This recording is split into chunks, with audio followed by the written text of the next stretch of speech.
A Course in Miracles, Chapter 2, Section 4, Healing as Release from Fear. Our emphasis is now on healing. The miracle is the means, the atonement is the principle, and healing is the result. To speak of a miracle of healing is to combine two orders of reality inappropriately. Healing is not a miracle. The atonement, or the final miracle, is a remedy, and any type of healing is a result. The kind of error to which the atonement is applied is irrelevant. All healing is essentially the release from fear. To undertake this, you cannot be fearful yourself. You do not understand healing because of your own fear.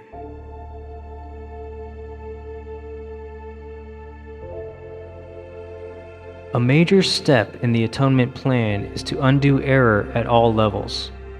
Sickness, or not right-mindedness, is the result of level confusion because it always entails the belief that what is amiss on one level can adversely affect another. We have referred to miracles as the means of correcting level confusion, for all mistakes must be corrected at the level on which they occur. Only the mind is capable of error. The body can act wrongly only when it is responding to misthought. The body cannot create, and the belief that it can, a fundamental error, produces all physical symptoms. Physical illness represents a belief in magic. The whole distortion that made magic rests on the belief that there is a creative ability in matter which the mind cannot control. This error can take two forms. It can be believed that the mind can miscreate in the body, or that the body can miscreate in the mind. When it is understood that the mind, the only level of creation, cannot create beyond itself, neither type of confusion need occur.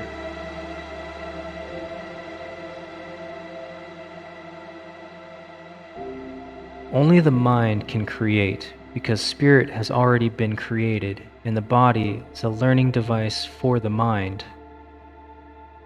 Learning devices are not lessons in themselves. Their purpose is merely to facilitate learning.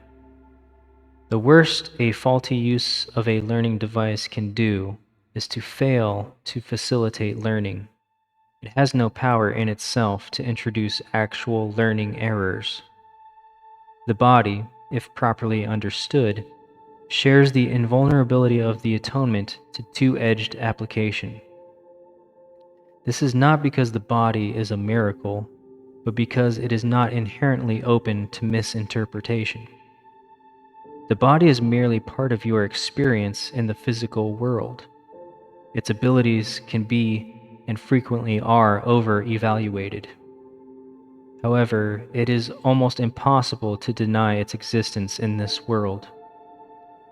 Those who do so are engaging in a particularly unworthy form of denial.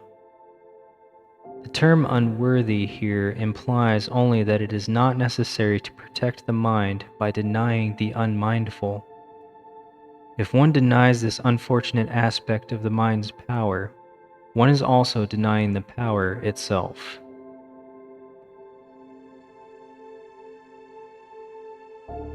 All material means that you accept as remedies for bodily ills are restatements of magical principles.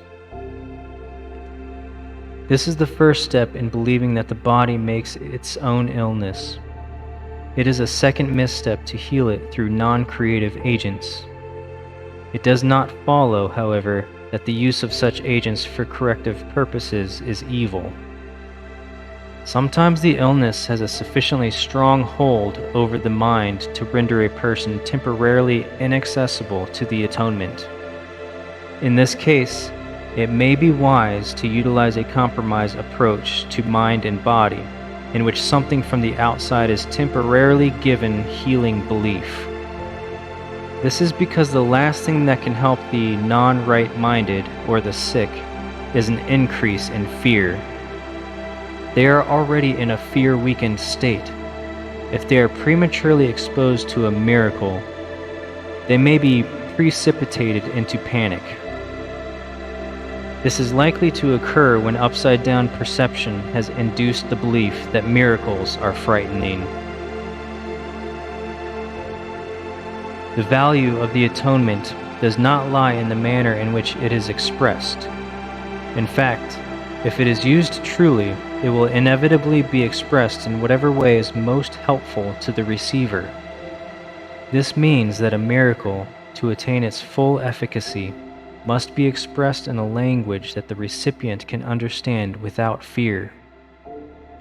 This does not necessarily mean that this is the highest level of communication in which he is capable.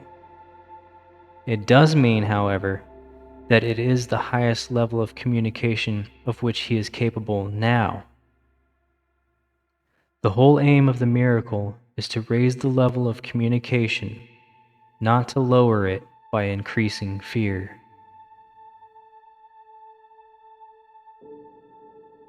This concludes Section 4.